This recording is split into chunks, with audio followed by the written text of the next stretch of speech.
This really is just a kind of boring overview of the legislation in case anyone hasn't been following it carefully, and then in case you're getting into arguments about it online or offline.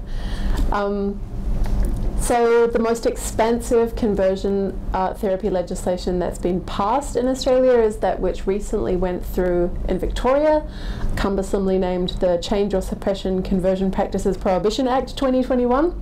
So this is an act which which outlaws attempts to change or suppress people's sexual orientations or gender identities. Just as a side note, Victoria is using change or suppression practices instead of the more common conversion therapy, as a result of consulting, which they're pleased to say they actually did some of, because they didn't really consult with women, but they consulted with religious groups, and they said that conversion was an important religious concept, so they'd prefer if it wasn't used in the title of the bill. So that's the explanation of the name.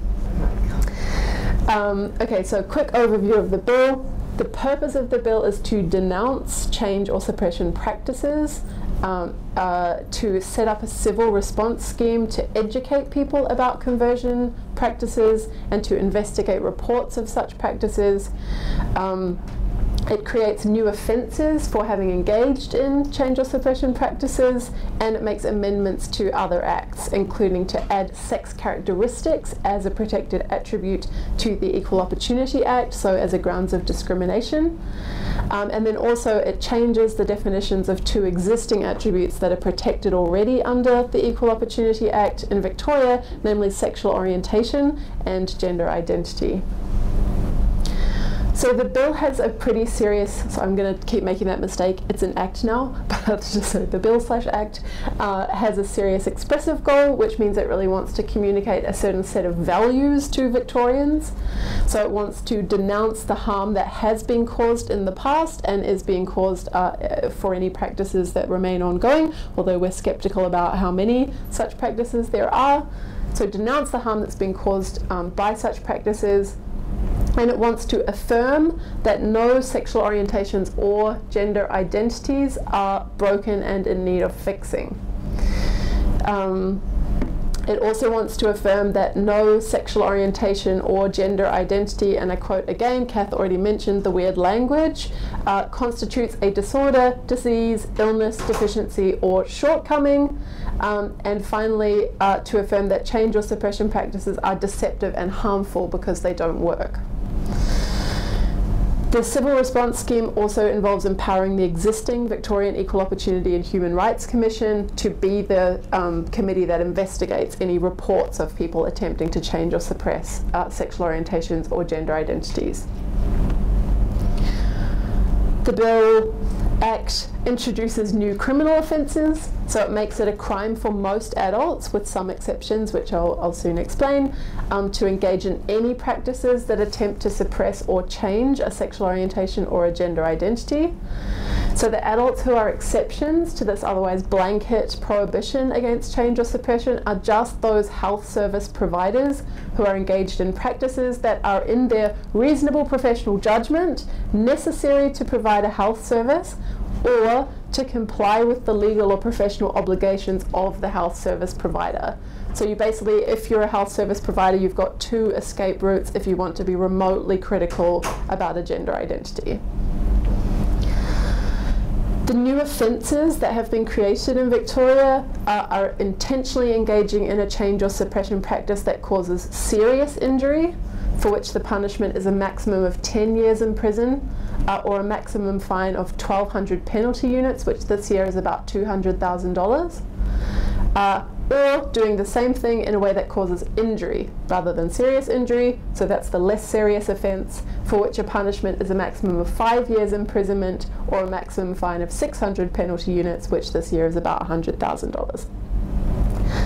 Okay, which pushes us to the question of what injury is. So injury in the Crimes Act is physical injury, which they count unconsciousness, disfigurement, substantial pain, infection with a disease, or impairment of bodily function. So that's like slightly reassuring in the sense that that's quite a lot to prove, follow from an attempted change or suppression practice, but they also include harm to mental health. and then that is defined as psychological harm. They do say not mere emotional reactions, so they specifically say feelings of distress, grief, fear, or anger won't count unless they result in psychological harm, and that isn't very well defined. So there's like something that you have to prove, but it's not totally clear what it would take to prove that thing. And then, so that's injury. Serious injury is injury that endangers life or is substantial and protracted. Okay, and then finally to the new definitions. Again, Kath has mentioned some of this kind of nonsense already. So the bill adds the new protected attribute of sex characteristics to the Equal Opportunity Act, and I think the goal there is just to acknowledge that sex characteristics like breasts can be separate from sex itself, so that's clearly supposed to accommodate some transgender and some intersex cases. So where those two things come apart, there could in principle be discrimination on the grounds of sex characteristics alone. And then it modifies, as I said already, the definitions of gender identity and sexual orientation. So this is super cumbersome, but I want to tell you it because it's just so stupid. Here's the, I mean, they're both stupid, but we can talk about which one's more stupid, maybe at the pub. So old definition of gender identity: the identification on a bona fide basis by a person of one sex as a member of the other sex. Okay, this kind of like sounds like transsexualism. So whether or not the person is recognized as such, okay, and then in two ways. So one, by assuming the characteristics of the other sex, whether by means of medical intervention, style of dressing, or otherwise, or by living or seeking to live as a member of the other sex. I think you can at least understand what that's trying to get at. And then, of course, they also have another category for that same stuff, but when it's done by a person of indeterminate sex. So that's aimed at accommodating intersex category. People identifying into one specific sex in the same way. So dressing, seeking to live as. Okay, they've chucked that out. The new definition is gender identity means a person's gender-related identity. So that's helpful, which may or may not correspond with their designated sex at birth, and includes the personal sense of the body, whether this involves medical intervention or not, and other expressions of gender, including dress, speech, mannerisms, names, and personal preferences. I don't know what that means. But that is now the protected attribute under the anti-discrimination law in Victoria. Okay, and then I mentioned, for anyone who was at the rally, this kind of worry about lesbians disappearing and the word lesbian attached to lesbians disappearing. So we've just been disappeared from our Equal Opportunity Act. The old definition of sexual orientation said sexual orientation means homosexuality, including lesbianism, bisexuality, or heterosexuality. So that's pretty straightforward. Fantastic new definition of sexual orientation. Sexual orientation means a person's emotional, affectional, and sexual attraction to, or intimate or sexual relations with, persons of a different gender, or the same gender, or more than one gender. So gendery emotions, attractions, affections, and so lesbian is just, it's not a word in the Discrimination Act anymore. Okay, so in my opinion, the greatest threats of this legislation are that it further cements the position of gender identity as a protected attribute under the law, even though this definition, as we've just seen, is virtually contentless. And this is going to make it harder for us to fight the ideology that pushes gender identity. And of course, I think that the legislation creates a chilling effect for adults who exist in positions of authority with children who may want to challenge those children's gender identifications in those children's best interests. So the threat of criminal punishment is surely likely to create a silencing effect, which means that only people in any position to exercise critical judgment are the health service providers, because they have the exception. But as we know, many such people, not all such people, and there's really great people doing work in Australia here, but many such people are ideologically captured on this topic. So given that Victoria already medicalises trans-identifying children, I think this Act will probably mean large numbers of future detransitioners. Okay, so I just started with the worst of it, and now I tell you the slightly better but still quite worrying versions that exist in the ACT and in Queensland. So there are conversion therapy laws in both of those states as well, but they're more limited. So in Queensland, the Health Legislation Amendment Bill 2019 prohibits health service providers only, so not all adults with some exceptions.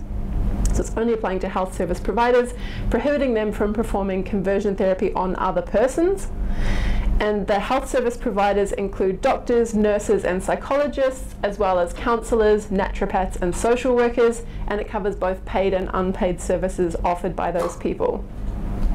And the legislation has the same kind of exemptions for where those health service providers feel that the practice is part of an appropriate treatment or is necessary to comply with their legal or professional obligations. And that stuff all seems to have been put in place just to ensure that people can transition children without that counting as a conversion. So there's like very careful language in the bills that seems aimed at accommodating gender identities. So the Queensland bill similarly covers conversion of both sexual orientation and gender identity, and it similarly gives the definition of sexual orientation in terms of gender attractions that Victoria is now using. But the penalties are lower. So the maximum penalty for a health provider performing conversion therapy is 18 months imprisonment or a fine of up to 150 penalty units, which is about $20,000 if the practice is performed against a vulnerable person, and it's 12 months imprisonment or a fine of 100 penalty units, which is currently $13,500 almost roughly for anyone else. So significantly lower jail time and significantly lower fine. And then finally, in the ACT, the Sexuality and Gender Identity Conversion Practices Act passed in 2020. And like Victoria's legislation, the Act applies to all adults, so not just health service providers, but the practice has to be done against a protected person. And that means either a child or a person with impaired decision-making ability when it comes to their health and welfare. So whereas the offence exists regardless of an adult's consent or not to it in Victoria, this is not the case in the ACT. So it exists regardless of consent only in the case of children or people with impaired decision-making ability, otherwise the practice wouldn't count as an offence at all. And in the ACT, such practices undertaken against a protected person come with jail time of up to 1 year or a fine of up to 150 penalty units, which for them is roughly $24,000. So again, Queensland and the ACT, their laws are much more limited in the sense of who is subject to them, who is protected by them, and the magnitude of the punishments. But all three bills/acts now treat gender identity as going hand in hand with sexual orientation, with zero justification, and of course, in my opinion, all are absolutely wrong about that.